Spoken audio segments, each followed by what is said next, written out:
Welcome everybody to episode 1 of The Drop, a brand new podcast where we're going to talk about paddles, gear, technology, and everything in between. I'm Kyle, and I've got here with me James Ignatowich.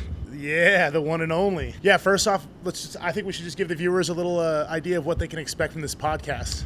Yeah, I mean, I could get started. So basically, I wanted to have some sort of podcast that's like not an RPM podcast, just like an unbiased podcast where I could talk about paddles, talk about stuff that's going on.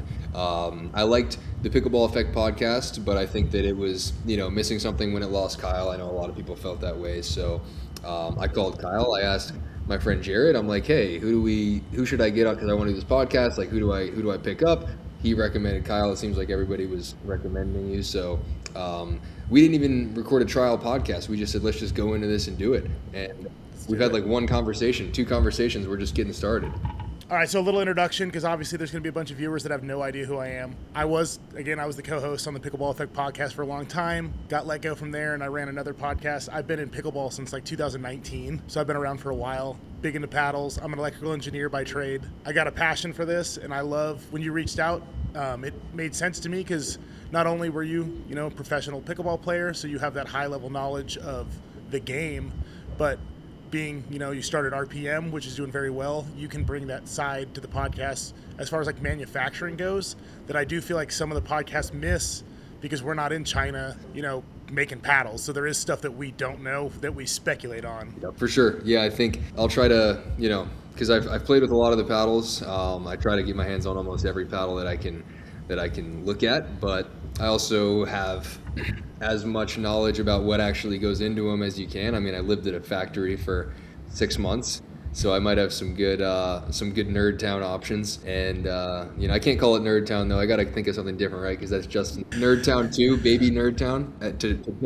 Baby Nerd pay Town. respects to Justin. I guess it's more respectful. Big Papa Nerd Town. Yeah, it's more respectful to Justin to call it like Little Nerd Town than it is to just copy it and call it something else, right? And it's like, whatever. But I've had a bunch of people message me, where are you living right now? Now I'm in New York City. I got back, Okay. I came back from China.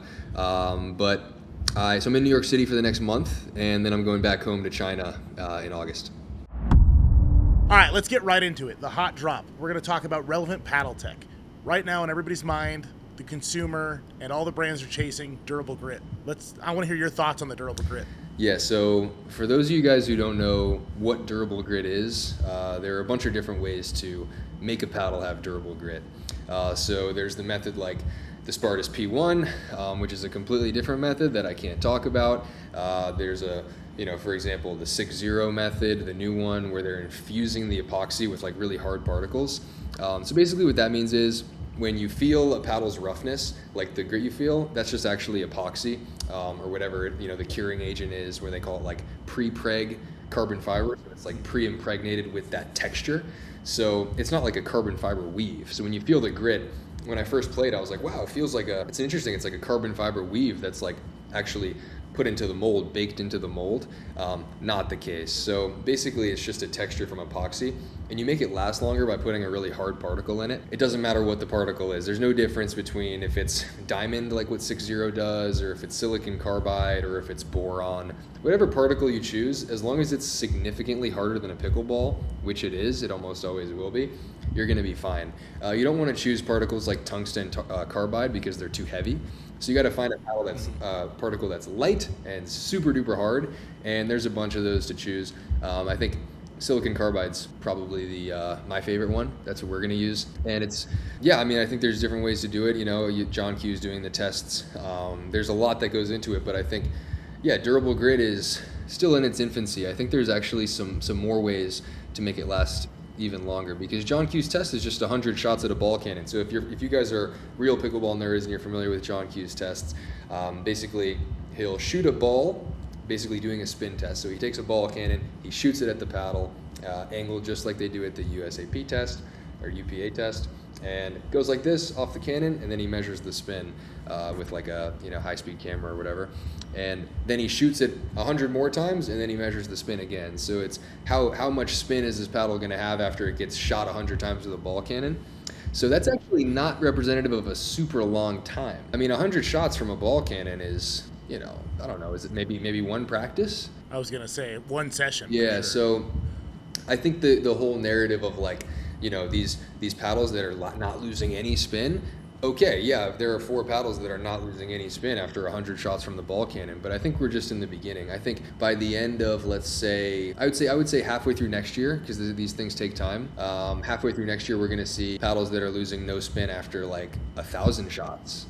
I mean, that's a big deal. As the consumer, obviously, the consumer, we all want our paddles to last longer, the spin to stay how good it was when we bought the paddle. Personally, I think that that's kind of a cool thing that we've started doing. And like you said, I feel like we're still in the infancy.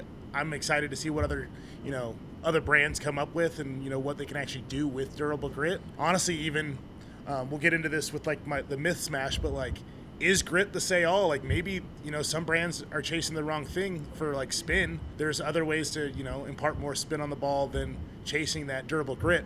But I will say as the consumer, when you go into a pro shop, because I mean, I work in a pickleball facility, people feel the face and that sells paddles. Yeah, sure. And brands know that. So like, even if I could tell you this paddle spins more than this paddle, the average Joe is going to be like, well, this feels gritty. I'm going to buy this one. I'm the same way. I want the one that feels gritty.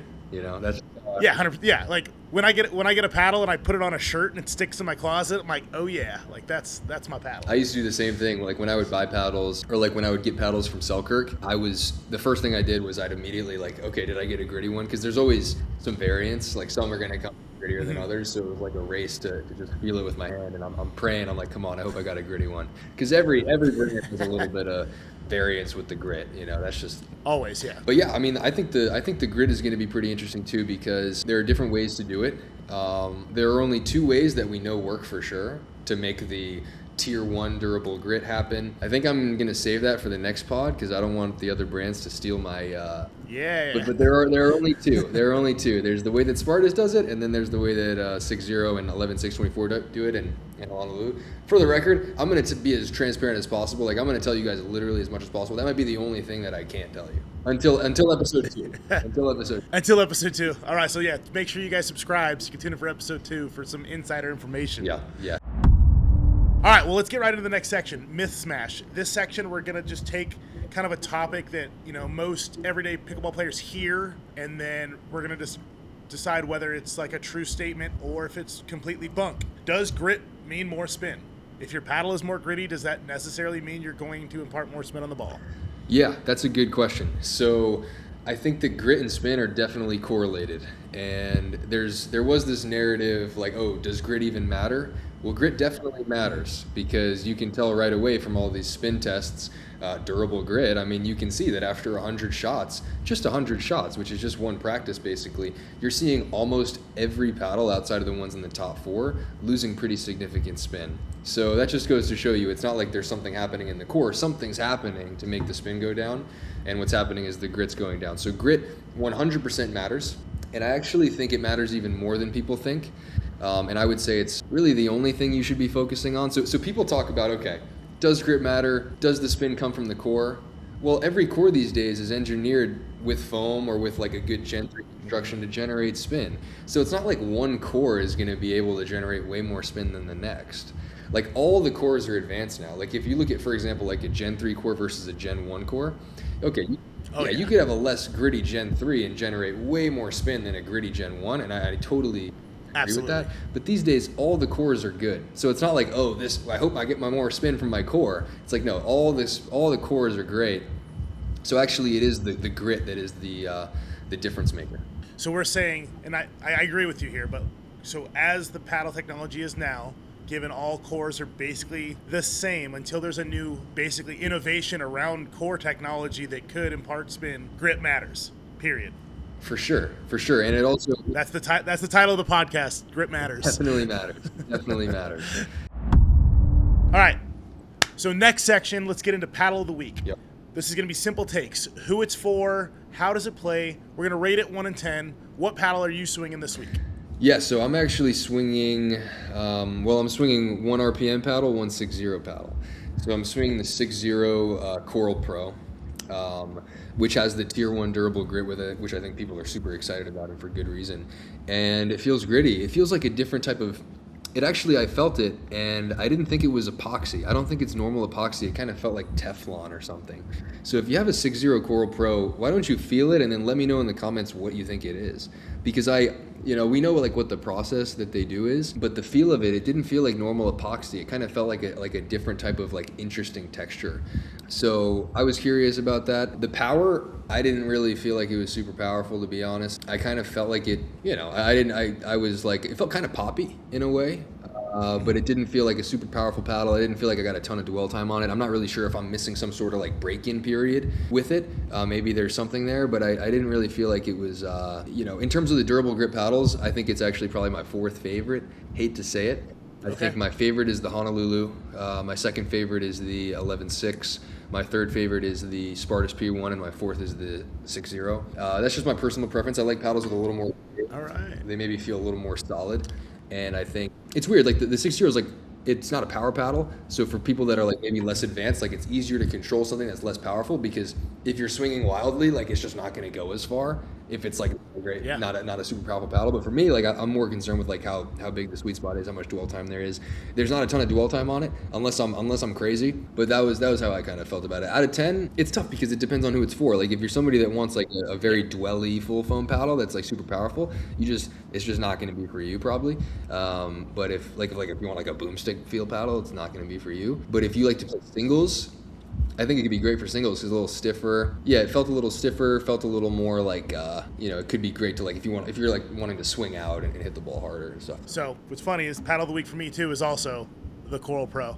And I've got about probably 6 hours of game time on it. And you're right, the face does feel kind of interesting. And I would agree with most of that. I do think I would put this as a all court paddle, definitely not a power paddle. I'd put it at the upper end of all court. And what you said about somebody that wants to be able to like swing into it and not go out, that is actually why I like it, is I feel like I can put a full swing on it and I'm less worried about just blasting it out like some other paddles. It was stiff, and again, like you said, maybe it does need a break-in. I didn't feel like it was super plush at all. I didn't think it played bad. I would probably, so 6-0 shapes have never been my favorite. I still like a standard elongated shape. I don't know why, but I do. I've never been one to love. Yeah, I've never been one to love hybrids, or they've just never stuck with me. I would prefer a different shape. I like the way it played. I would say like a 4.0 player that doesn't play big power, but is able to generate enough power that doesn't want like a crazy powerful paddle. Like you said, if you're looking for a boomstick, that's definitely not it. Again, with the durable grid on it and stuff, I think it's a solid buy. I'd probably give it a 7.5, 8 out of 10. And honestly, it's my favorite 6.0 paddle in a long time. I never got hyped on I was never on the double black diamond train or anything. That was just never me. The Ruby definitely wasn't me either. But like this paddle, I will actually keep in my bag and play. Yeah, I've never found a 6.0 paddle that I liked. And I'm not a hater, like I like other brands. But the 6.0, my issue is just the shape. Like, I don't know why they're so in love with the shape. Dude, some people love that shape. Yeah, but it's like you gotta have different shapes. You know what I mean? Like, what are you doing? You gotta change your shapes up. Well, I feel like even their elongated shape still looked like the other shape. Yeah, that's what. Yeah, it's all like, I don't know. I mean, I think you gotta change it up. They have, I know, they have a good factory. They have good quality control. The edge guard's not going to come off. Can't say the same for Selkirk. Yeah, I mean, you're not going to have a lot of grip variance either with 6.0, because I know the factory, they're very solid. Some paddle companies have good factories, some don't, and 6.0 has a very solid factory, but I wish they would, flat top it. All right, so the next section of the podcast, we're calling this Community Line. I got on Instagram. Again, I don't have all the followers of you, so, I'm polling like 3,500 people, but I got a few questions. First question is for you from Fry Dog, and he says, James, are you planning to play APP or PPA in the future? Oh, dude, who cares? Who cares, man? I don't know. They want to know. Are you going to be back in Pro Pickleball? I might be back in Pro Pickleball. But I'm just focused on paddles, man. This is a paddle podcast. Okay. I don't want to talk about James Pro. Who cares about that? You're having fun making paddles and hitting paddles. If you're loving what you're doing, honestly, that's what really matters. Exactly. All right. Second question was from Susanna Barr. Kyle, why did you miss so many putaways long today? I played in a clinic drill session with Susanna today because typically I have a meeting on Tuesdays, but that meeting was postponed because basically management was up in Post Falls. So I did this clinic with Susanna. Basically, it's California live ball, they call it. I don't know if you know what that is. I did miss a lot of putaways, and Susanna, it was because I got really excited at all the high balls I was getting. and I wanted to hit them as hard as I could. And then the last question is from G Scholar, and he asked us both. Durable grit is the current trend in paddle innovation. What do we think the next step in innovation is? So what comes after grit? What do we think brands are going to be after? I can go first if you want. Yeah, go ahead. I think, and I've said this for a while and we're starting to see it, I still think OEM movable weight is still going to be a thing. We saw this with the MOI system. We saw Mizuno's paddle do it. I think that more brands are going to start making their own weight systems on paddles, and I think that's probably going to be the next big thing we see, where more brands jump on that trend after everybody gets to durable grit. Yeah, I think just from a manufacturer's perspective, I think that the only issue with movable weight is it can cause some edge guard issues. I think it can be a little bit tougher. I think, do you mean like it's going to come with it like the boomstick does, or like you're going to put it on after? I think it's going to start coming with it. Like Mizuno did it, and then the boomstick did it, the Omni did it. I think we're going to see more brands have their own weight systems, and maybe not come with it. Like maybe they sell it separately as like an add-on, but I think we're going to see more branded weight systems. Yeah, I think it's more likely to see it come on as an add-on than it is to be widely adopted for everybody. I think it adds a little bit of cost on the manufacturing side. I think and brands are always reluctant to try to add cost. I also think it's going to add some more quality control issues potentially, because it's just tough. Any step that you add in the process of making a paddle adds the possibility for mistakes. And I think that there's a reason that the boomsticks had some edge guard issues, and I think it's partially because of that. So I would probably just, for example, like, would Yola do it? No way. Yola's not going to do that. I don't think Yola will do it. Like, I'll tell you the brands that will and the brands that might. It's actually pretty easy. Proton, if they still exist. Franklin's not going to do it. Yola's not going to do it. RPM might do it. 11.6 probably would. Honolulu probably would. Spartus probably would. There are reviewer brands, and then there are like non-reviewer brands, and then we're kind of like in the middle. Like, I still don't really send Chris Olsen free paddles. We're somewhere like kind of in the center, but I think that the reviewer brands will do it. I don't necessarily know if it's the best place to put weight, though. I actually think the best place to put weight is inside of the paddle. If you guys remember, the Gen 1 paddle techs, for example, those were cold pressed, but they were actually a little more solid than any other Gen 1 cold press paddle. And I think it's probably because they had the tungsten balls on the, at 3 o'clock and 9 o'clock on the paddle.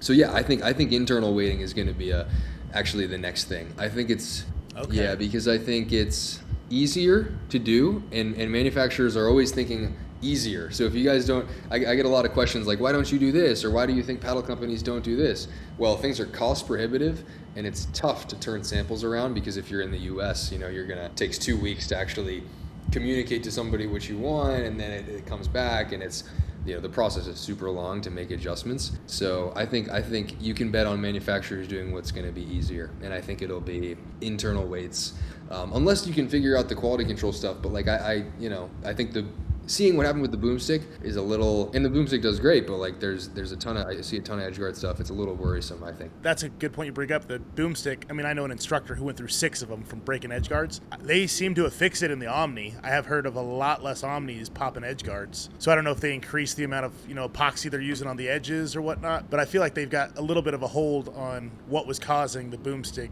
edgeguard pops. But that was really like, everybody I know who had a boomstick broke the edge guard. Yep. Yeah. I mean, it's a tough thing.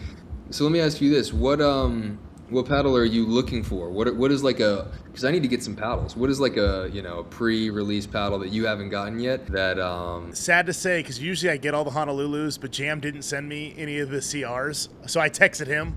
I want to hit one of the CRs. I'm looking forward to the Spitfire. If I can't get one from Josh, I'll just buy one when it comes out. But yeah, that one looks interesting to me, especially at that price point. Like, anything that's at that $100 price point is always interesting to me. Like, I used to sell paddles, and I will say, like, I've sold 60 paddles at one park in one day. And I feel like anything that's $130 and below sells very easily. Once you get to that 200, the premium range, the RPM range, the Yolas, there's a little bit more that goes into selling those paddles, where I do think marketing becomes a big thing. That's why I'm always concerned about like the general consumer. So when something comes out that's technologically pretty advanced at a lower price point. I don't love the race to the bottom, but I'm like, I mean, it's always interesting to me. Like I like to, tell my friends like this is worth your $100. So those are probably the two ones I'd be interested in. For sure. Yeah. I mean, I've heard from people, a bunch of people that I know that have tried it, that the Spitfire is good. I think there's different types of ways of testing the spin, the durability of the spin. And so I've heard the playability of the Spitfire is very good. I think that you want to go by what John Kew is doing with his test. I think Braden's test is pretty fun to like look at. But clearly, I mean, if he's testing the Spitfire in tier 1 and then John's testing it in tier 3, that's a huge discrepancy. I think it's cool to know both. Like, it's cool to know that the grit lasts tier 1 in terms of like how rough it feels, but then the spin actually does decrease, and where you would find it in like the tier 3 category. That matters more, because you could have a very gritty paddle, but it doesn't really generate a lot of spin. So I'm kind of curious what they're doing with their manufacturing. But yeah, if you check out that John Kew podcast, it does look like it's in the tier 3 of spin durability, which again, not that big of a deal if it's a $100 paddle and it plays well. Yeah. Like, I think I'll still check it out. But yeah, I mean, I think for me, it would be cool if there was like it's tough because John can't really do like 500 shots. John doesn't want to do 500 shots with the ball cannon. I think the real test would be like 500 shots or like 1,000 shots. But these paddle companies are paying John for it sometimes, like I know we paid John to do our spin test. I'm not going to say what he charges, but like we pay John to do, I don't even know if I don't think John would care. He might even publicly say that. But yeah, like basically paddle companies are paying John to do it. And I don't think John wants to, shoot it at the cannon or shoot it with the cannon 500 times or 1,000 times. Yeah. But sometimes Chinese factories have spin tests, and you can actually get them done, but they're not that good at it. So you I trust John a lot more than the factories. So I actually don't use the factories. I'll actually link in the show notes. I'll put that podcast where he talks about his spin test. Yep. All right. So that is the end of Community Line. The last section I have on here, we're calling this Lightning Round. Basically, we're going to talk about just a few things. We're going to say whether we think it's overrated or underrated, and our hot take and quick why. The first item, it's actually an accessory, undergrips.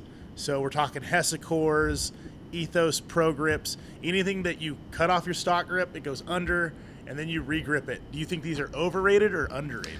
I don't do it. I just put one overgrip on my paddle and I just use it. But I think everybody's really different, and it's got to feel good in your hand to play well. It's like what they say in golf, like when you're getting like a golf fitting or whatever, if it doesn't look good or feel good, you're not going to play good. And so it's got to feel good in your hand. So everybody's different. I don't use Hesicore. I definitely use one overgrip. Actually, it's funny. I can't say that I like RPM overgrips because that's like I'm going to sound like a shill. But the RPM overgrip is similar to like I like the Yonex overgrip, if you know in tennis, like the Yonex, the Wilson overgrip. I've used the Yonex. Yeah, I like those. Yonex was like the first overgrips I used before U-Drippin hit the scene. Because a lot of my friends played tennis, so Yonex was all I knew about. And you used U-Drippin? I've never tried that overgrip. That's all I use, man. They're based out of Utah, and they have like a freaky tack. I like a tacky grip. My hands don't sweat like at all, so like the dry grip thing, I don't do dry grips. I only do tacky grips. But he has a white freaky tack is like the only grip I put on paddles. Yeah, and are they paying you, or are you just like them? No, I mean I've been in I don't even know if he pays. He sends me gear. I don't know if he actually pays. I gotta me. send you. I don't think he does. Okay. Yeah, I was gonna say I don't think he actually pays me, but he does send me grips and he sends me hats, and a lot of grip companies send me free grips. Yeah, that's a pretty I'm low cost. Yeah. Yeah. So, What are some products that because I don't really know anything about undergrips. What are some products that I need to know about that I don't know about? Well, I mean, Hesicore is a big one. We actually sell a lot of those, and a lot of people like Hesicores. I've personally used them. They're a little bit of a hassle for me, though, because I switch paddles so much that I don't want to deal with it. So I'm actually the same way you are. I put on one overgrip and call it a day. And I put on, I do one overgrip, 2 pieces of weight, basically. That's pretty much it. I'm good to go, unless the paddle's way too light, and then I'll weight it up a little more significantly. I mean, Hesicores are big. I mean, that's one of the only big ones I see that people use other than, obviously, the million different kinds of weight. Edgeguard tape, I've never been a big Edgeguard tape guy. I would say Edgeguard tape is overrated. Yeah. I mean, I just feel like it adds weight, and it looks cool. That's about it. I've never used Edgeguard tape. Right. We get customer service complaints all the time about I put Edgeguard tape on my paddle, and then I took it off of my paddle and then once I took it off, it left like some marks or like some sort of. Yeah, like I'm like, bro, like if you put edge guard, and I mean, I'm not like, bro, I'm not the customer service guy, so like, I'm not like responding and saying, hey man, but like, I'm telling the team, I'm like, dude, like if you're putting edge guard tape on the paddle, that's like kind of your problem if there's an issue with the edge guard, like not coming off, but like it's a little bit of like a the adhesive being left out, or whatever. I mean, I don't, but I'm a minimalist guy. I don't use edge guard tape. I don't use lead tape anymore. If everybody's like, oh James, what's your lead tape setup? I'm done with lead tape. That's my hot take. I believe in internal weighting. I don't believe in external weighting. If you think about how a paddle is made, damn, that is a hot take. well, it's probably the correct take, because if you think about, like, there's a trade-off when you're making a paddle, and the trade-off is always you can have this material or that material, but it's going to increase the weight. And if you think about like the biggest question that factories or manufacturers are dealing with, it's like, how do I make this great paddle but I don't increase the weight? So if you look at the Spartus P1, for example, it's a little head heavy because they have, you know, I'm not going to talk about it, but maybe they have some, when you do things with grit, it can increase the weight. I mean, think about it. Like a lot of these paddles, that's a big challenge, because you think about like the history of how pickleball paddles were made. What was the biggest challenge with 16 millimeter elongated full foam paddles in the beginning? It was like, dang, these things are heavy. It's tough to decrease the weight on these. And that was the question. Yeah. Especially when you made it like a floating core, so you had that extra ring of foam. Those things were so head heavy. Nowadays, look what happened. I mean, the Q2 is 7.8 ounces. The Honolulu, everything's come down significantly. 100%. Yeah. So you see that happen every time because people want the paddle light stock. You don't want it at 8.2 stock, 8.3 stock. Mm-hmm. So the plan is you decrease the weight so you can add new fun stuff. So now we add durable grit, but durable grit adds weight too, because that's a bunch of particles, hard, heavy particles, diamond dust, you know, or whatever that you're adding to the surface, and that makes it heavier too. But luckily, I mean, now the companies are figuring it out already, and if you look at the durable grit paddles, they're not super heavy either. I mean, you have the only one that's a little too heavy is the Spartus, at least in my opinion. So what were we talking about? Internal weight. So that's the thing. We were talking about internal weight. Yeah. So I'm like, bro, why would you put lead tape on the paddle when you have all these options to add extra weight or extra different interesting things inside of the paddle? So that's going to be, just like I said, I mean, that's going to be the next innovation, because usually heavier materials are a little sturdier and a little better, and you want to put them inside the paddle. Like I think it's a waste to put a bunch of lead on the side. I would think, for example, you know, a nice dense TPE foam, a nice dense TPU foam, which might be a little more expensive but a little better. Because right now we're always just using EVA. So there's EVA foam, but usually denser foams on the outside are good, and lower density foams on the inside are good. So you want the foam to be denser and heavier on the outside, because then it twists less. And I think it makes the paddle more sturdy when you do it from the inside. You don't need any weight on the outside of a paddle. Lastly, do any top tennis players put weight on their tennis racket? No, not that I've seen. I don't think so. I don't think you need it. I just thought of that. I could be totally wrong, but I don't think. I'd have to look. I'd have to go back and look. I don't think you need lead tape on the. Sorry, that was a complete tangent, but. No, that's great though. You brought up something pretty interesting. The TPE. Have you hit the speed up tide? So that's what they did. Is they used the TPE. Did you think that's actually my favorite 14 millimeter? I'm a 16 millimeter guy, but those 14 millimeter paddles that use the TPE, I actually ended up liking them. I thought it added a little bit more because they were a little more flexible. And that one's Gen 3? And I thought it well, no, it's Gen 4. No, it's Gen 4. Oh, I don't think it's fun. I don't think I hit that one. Oh, you'll have to get them. They I'll get you hooked up with one. I have a couple. They're good and they're very unique. Isn't it too big? If you watch John Kew said it's over 24 inches. Is that why that might have been the standard. There's 3 shapes. Yeah.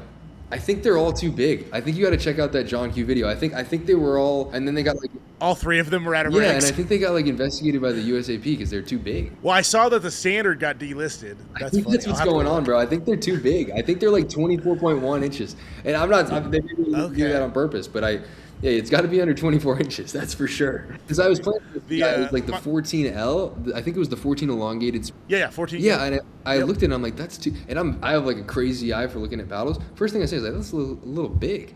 And then I checked the John Kew video, and he's like, yeah, it's like 16.6 by like 7.55.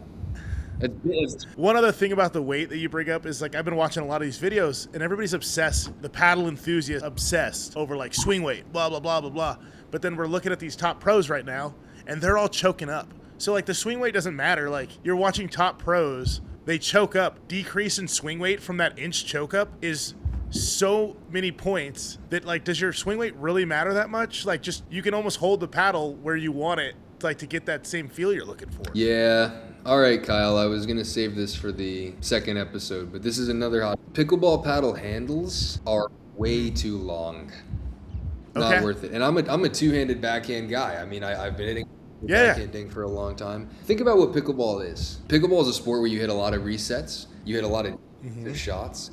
It's nothing like tennis. If you make a tennis racket bigger in the face and you make it a small handle, I don't think that helps because it actually makes it harder to control. Because the amount of time you hit the frame on a tennis racket is way, way less than the amount of time you hit near the frame on a pickleball paddle. It's not even a question. If you look at the pros, because I was basically pro at both level-wise, borderline in tennis or whatever, and you don't really hit the edge guard or the they call it the frame in tennis. So you don't want to make the paddle bigger. You don't need to. In tennis. But in pickleball, like you shank the ball so much. I've been messing around with the new RPM shape. I don't know if you saw it. It's like I can't say what it is, but you'll see it on my Instagram. It's a 4.5 inch handle. Oh man. It's a 4. That's like, did you ever see the Selkirk Omni? Like the original? Yes. Yes. I was gonna say, I think that was a 4.5. Like. Yeah. And you want to basically. I just said okay, and there's no taper at all. It's literally like this, and then this here. It looks like a pizza pan, and it's the best paddle I've ever used. And I'm just telling you guys right now, like it's not about RPM this or that. That's gonna be the shape that people are just gonna start using it. There's gonna be a Yola pizza pan shape. There's gonna be a Selkirk pizza pan shape because the paddle face itself. Let me show you something. So, let's see what you got. This is the pizza. Oh, bring it over a little more. Oh man, that looks kind of like Proton's big old shape. Or I don't know if you saw the J4 from Honolulu. No, that's not. They had a big. Because those are square. That thing's. This is a midget handle. Look at the handle. That is a very small handle. So look at this. It's as wide as a wide body. It's exactly as wide. Yep. It might be a little wider. It's a little wider, actually, than a wide body. But the face is as long as an elongated. Okay. If not long. So you're getting the best of both worlds. Look at how much extra space you have. So I know this sounds crazy, but I was hitting, you literally, like, you can't miss a drop with it, you can't miss a reset with it, because it's just massive. Like, you're not going to miss it. Think about all the times you, like, miss the frame. You're just not going to miss the frame on this. So, yeah, I've been using it, and it's, like, I put it in Ryan Fu's hands. He, like, immediately switched to it. Marwan immediately switched to it. Everybody that tries it just immediately starts using it. The only thing I got to say to that, though, is, like, the sex appeal is not there. It's not a sexy paddle. It's not a sexy shape. But, I mean, if you're saying it's going to make your game better, we're going to see people switch to it. And we've seen people switch to bigger paddles, even in the pro game, more and more than, ever before. You saw Megan Dazan switch to a bigger, wider paddle. Well, dude, but those are long handles. Those aren't even, they're still long handles. Those aren't even bigger. Those are just more square at the top. So if you have a 5-inch handle, 5.5-inch handle, that's one thing. This is a 4.5-inch handle, bro. So it's all. So it gives you that more space to work with. This is the biggest face of all time. Do you know the swing weight on that? It's pretty light because we're using the lightest foam you can find. I'm telling you, my hands have never felt faster because the handle's so short that it's like choking up. You're gonna have to send me one. I'll try it. No, I'm telling you, man, it's gonna change the game. It's to change the game. Well, I mean, you were one of the first pros to say that everybody was playing with the wrong shape way back when. I remember that video where you were saying you were still with Selkirk back then, where you were saying that like people should be playing with a standard shape paddle. I was wrong. They shouldn't be using a standard shape or an elongated shape because the handles are way too long. If Yeah, but this paddle didn't exist back then, so you were going the right direction, though. I was going wider. And honestly, if you're somebody that chokes up on the paddle, like it's the biggest waste of space ever. Because any extra paddle face space you can have is great. Why not? Oh my gosh, yeah. So if you choke up, it's a no-brainer. All right, well, any last words before we end our first episode? Oh, should we talk about the USAP test? Yeah, let's talk. Yeah, let's talk about the spin test. Yeah, USAP has now gone to an output-based testing versus the standard stare it, just grit tests. Let's hear it. Let's hear it. Yeah, so the USAP is doing spin tests now. So basically, paddle manufacturers have the option. So we just got an email. I guess this is like I don't know if other people know this, but we got an email basically saying that you can either submit it under the old rules where it's got to be under 40 RZ 30 or 40 RT 30 RZ, or it is, it's got to be under 2100 RPM. So I think everybody's just going to switch to the spin test because I think getting the durable grit paddles to pass the USAP spin test was pretty tough, right? That's why you saw, I think the Coral's UPA only. I know the 11.6 is UPA only. I know the Honolulu is UPA only. So it's kind of like, it's tough. The only one that's willing to kind of play the game of just like testing the USAP to see how gritty they can make it is Spartus. They're kind of towing the line, which is a little risky. I think everybody should be doing a spin test. I think the grit test was silly because all the paddles were too gritty. It was like if you found a decently gritty paddle just around wherever, like it was questionably legal. And so now a spin test I think makes things a little more reasonable, but they're different. The USAP test and the UPA spin test are still a little different. So they're both 2100, but I think one of them is actually going to allow for paddles to be a little bit more spinny. And I don't know which one it is, but if they're different, then I think that might end up being the case. I like that we're moving. I've always been a fan. I was never a huge fan of UPA, but like UPA going to output-based testing makes more sense to me engineering-wise than like we should care about like what these paddles can do, not like before they're touching the paddle. Like the spin test always made more sense to me than just the grit, because we've talked about it, like grit does matter, but like grit isn't the only factor that like you can't just say this is gritty so this is going to be a legal spin. But I do remember it all started. Were you still playing were you around when Carbon Gate went on? Yeah. When the that's it. Grit Gate, like that started it all. So that was kind of a knee-jerk reaction to all of that. All right, well, make sure you follow us on YouTube. It'll be we'll post a link. I'll put it on Instagram. You can follow James. What's your Instagram? You got your just James Ignatowich PB? Yeah. We gotta get some paddles. We need paddles, guys. Please send us paddles. This podcast is gonna be fire when we start getting paddles, and it's gonna be good. We just need more paddles. We gotta rob Matthew K. Let's just go to. Actually, he doesn't get paddles either. I could beat him up. That's for sure. I just don't think he has paddles. We gotta find a guy that gets paddles. We can partner with like Pickleball Superstore or somebody that'll just send us paddles. Yeah. Like whatever comes out. If you're somebody who's like who wants us to review paddles, just send them to us, and we'll shout you out and send it back. It's funny. That's a funny story because Jared did that for me way back in the day. He was like, "Hey, you want to try this paddle?" And he sent it to me to test it. Then I sent it back because it was in like the early stages of RPM, and I was like, I want to hit one. I mean, I haven't seen one. Yeah. And he sent me one, but he's like, make sure you send it back to me because I need it. That was fun. Good first episode. We'll catch you guys in 2 weeks on the Drop episode 2. Yep.